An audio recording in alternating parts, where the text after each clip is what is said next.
My name is Dave Peebles, and I'm a professor in the Poultry Science Department here at Mississippi State. And I came here in the January of 1988, so it's been a long time. But anyway, I've been here about 32 years here at State, going on my 32nd year now. But as far as my membership at PSA, it actually began in 1984 rather. So I became a member when I was in graduate school at North Carolina State, and so I've been a member about 35 years now.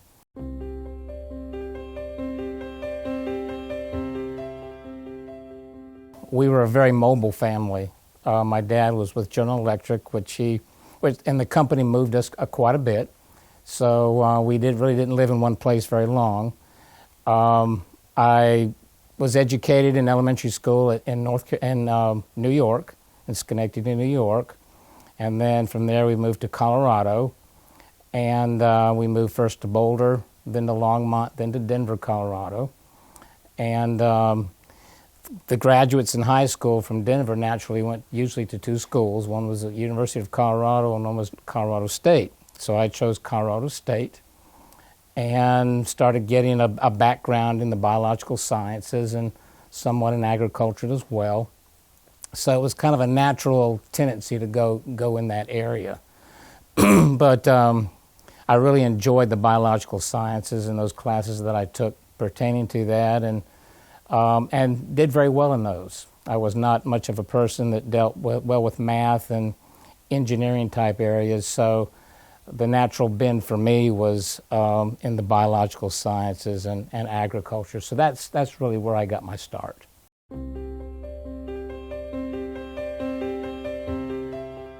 I went to Virginia and explored the College of William and Mary there and talked to a person that was in the marine science program, but while I was there, she didn't show up for the interview, and so I talked with another guy that was there, and he was doing research on mice, deer mice, and looking at the control of population growth in deer mice and the hormonal control of that. And so in that program, I became very interested in the physiology of animals, of course, but also particularly in the thyroid hormone and how it operated in the regulation of metabolism.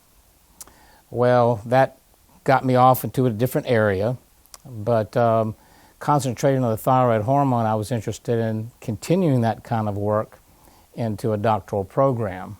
And at that point, I went on to North Carolina State, and at that point found an assistantship, a research assistantship with someone in the Poultry Science Department who did thyroid work. So it was really that organ, that thyroid connection that really got me launched into this particular area in the laboratory that I ended up working in.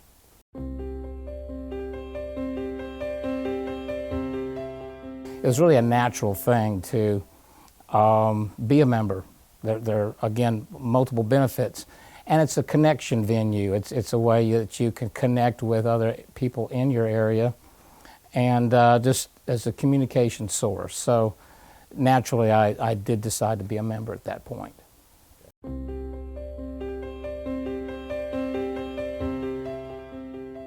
It's easy to get, on a one-way track and forget about other things, but these students stretch you. They make you think more. So to me, that's the biggest thing I like about them. I also like to see these students progress and grow in the field and have an interest and develop a niche that they're particularly interested in. And they add so much to the field in that way.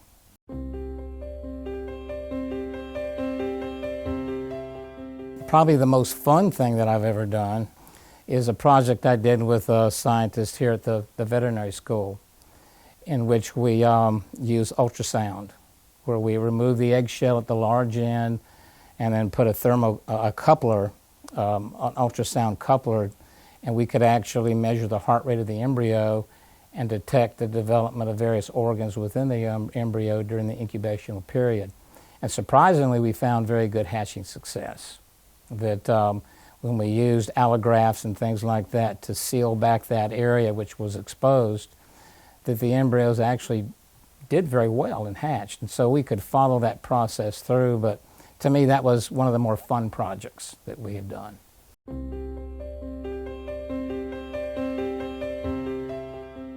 The primary mentor that I've really appreciated and looked back on is a huge milestone for me in my career, and what really actually launched my poultry science career is Dr. John Brake.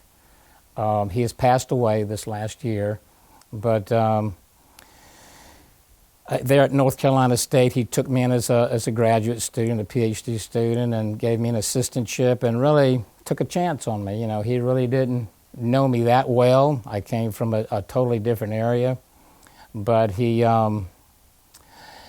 took me under his wing, you know, and he was like a father image in a way. But anyway, he really facilitated my growth and experience and provided financially as well as, and also took a personal interest as well. So I want to give a lot of credit and appreciation to him. The other person also would be Dr. Henry Marks. When I went to Georgia for a postdoctoral fellowship there with USDA, he was the director of that particular lab. But he gave me my exposure to genetics and selection in birds. And I really attribute another second huge milestone in my career to him. I really appreciate the 2 years that I had the opportunity to work with him.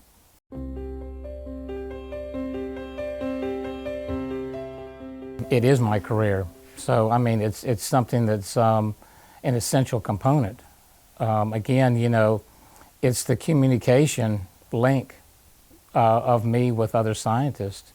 Being at a university, and there's only 6 universities left now that have poultry science departments, and they're spread apart. So, you know, without that communication link and having the direct face-to-face meetings at our conferences, you wouldn't have that connection that you really need. So to me, that's extremely potential. It facilitates everything we do. You know, it facilitates the communication at the meetings. It also facilitates the publication of our research findings. It facilitates the training of graduate students, the training of undergraduate students. So really, research-wise, and even in teaching, there's special functions within the association that aid in our teaching as well. So there's just essential links all the way through that make my association with PSA very, very important.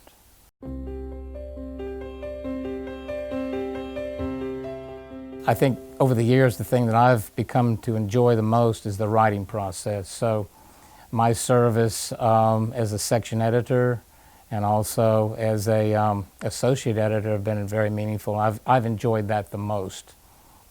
Just the opportunity to review papers and to serve in the review process has been important. Also, I just enjoy the writing process itself. I think some scientists, that's maybe the last thing on their list, but I enjoy that the most, I think.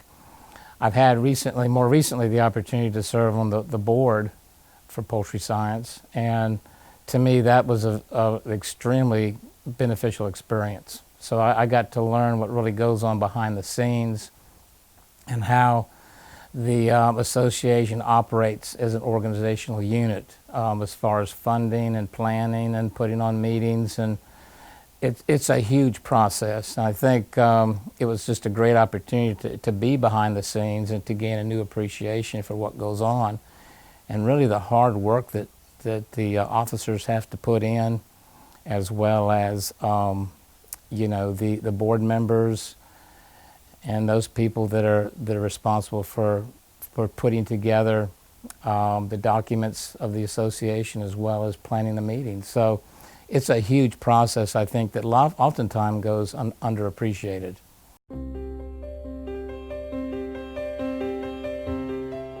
The directions now are changing largely in the direction, of course, antibiotic-free raising of poultry. So there's been an emphasis on looking at alternate sources for providing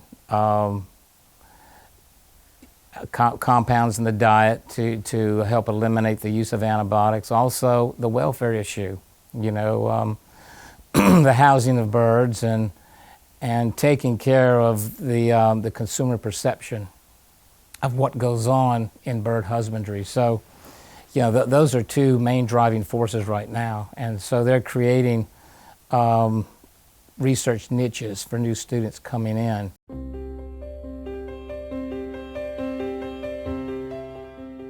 I think the biggest advice I would have is to be well versed, in the work that's been done, how the field is changing, and how one's interest might fit into those changes. I think one doesn't have to be, particularly profound in a research idea, but to find a niche somewhere that's kind of has some missing information, and it could be an outgrowth of some work that's already been done, but to just find a niche that individual could expand upon.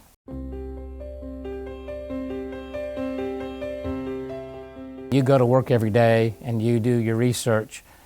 You want to have a passion for it. You don't want to just be there and run through the routine. You want to actually have joy in it. Sure. And fun. Have fun.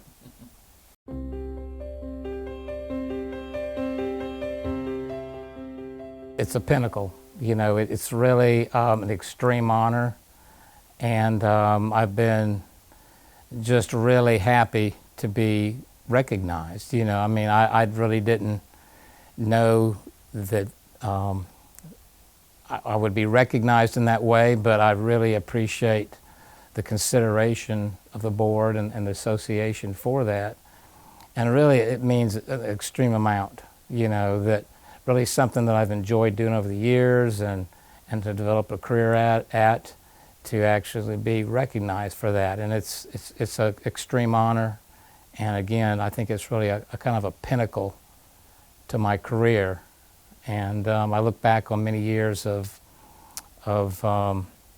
enjoyment and collaboration with individuals within the association.